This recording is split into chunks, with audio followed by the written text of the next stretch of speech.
Halo Tribuners, berikut rangkuman peristiwa kriminal di Indonesia hari ini.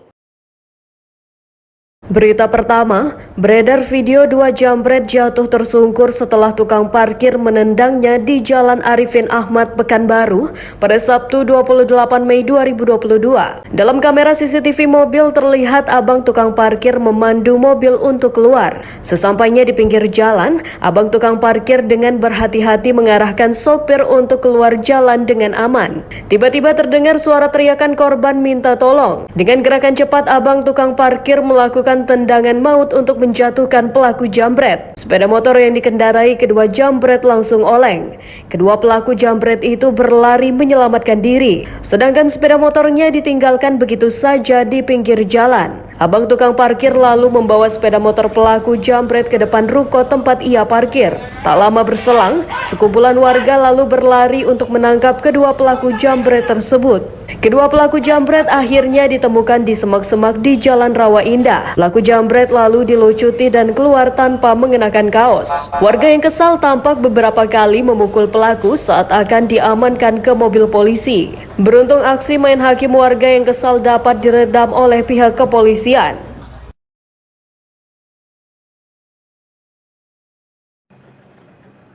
Berita kedua, terungkap identitas mayat pria mengambang di Sungai Musi. Guna memastikan identitas tersebut, terlihat 3 orang kerabat mendatangi kamar Rumah Sakit Bayangkara Muhammad Hasan, tempat jenazah disemayamkan. Jenazah tersebut yang semula disebut Mr. X ditemukan pada Selasa 31 Mei 2022. Diketahui adalah Dodi Hermawan, warga Kecamatan Gandus. Jenazah Dodi saat ini masih di Rumah Sakit Bayangkara Muhammad Hasan, Palembang. Dari pantauan Tribunsumsel.com di Rumah Sakit Bayangkara Palembang, nampak kehadiran 3 orang yang mengaku keluarga jenazah tersebut. Namun tidak ada satu perwakilan keluarga yang bersedia memberi keterangan mengenai kejadian ini. Keluarga juga sepakat tidak melakukan pemeriksaan luar atau autopsi pada jenazah korban. Sesosok mayat laki-laki ditemukan tanpa identitas mengambang di perairan Sungai Musi, Palembang, tepatnya perairan Sungai Tawar 1 dermaga kios SPBB Haji Pardin, Kecamatan 1B2 29 Ilir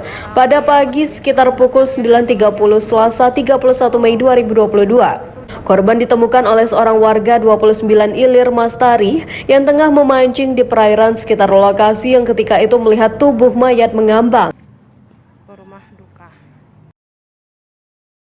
Berita ketiga, modus operandi kurir narkoba kini semakin beragam, namun polisi tak kalah cerdik untuk mengungkapkannya. Seperti yang dilakukan seorang kurir sabu asal Pemulutan Ogan Ilir yang mencoba mengelabui polisi namun tak berhasil. Kapolres Ogan Ilir AKBP Yusantio Sandi menerangkan, kurir sabu yang kini ditetapkan sebagai tersangka bernama Hun 52 tahun. Ia diamankan di Pemulutan saat akan mengirim sabu dari Palembang menuju Prabu Muli. Polisi yang telah membuntuti tersangka lalu mencegatnya saat mengendarai sepeda motor. Saat menggeledah tersangka, polisi menemukan 2 bungkusan kemasan yang awalnya dicurigai sabu. Saat diperiksa dengan melibatkan tim laboratorium forensik Polda Sumatera Selatan, diketahui salah satu bungkusan kemasan adalah tawas. Menurut Yusantio, berdasarkan keterangan tersangka, tawas tersebut sengaja disertakan untuk mengelabui polisi. Dan tawas tersebut beratnya 1,4 kg, lebih berat daripada sabu yakni 1,1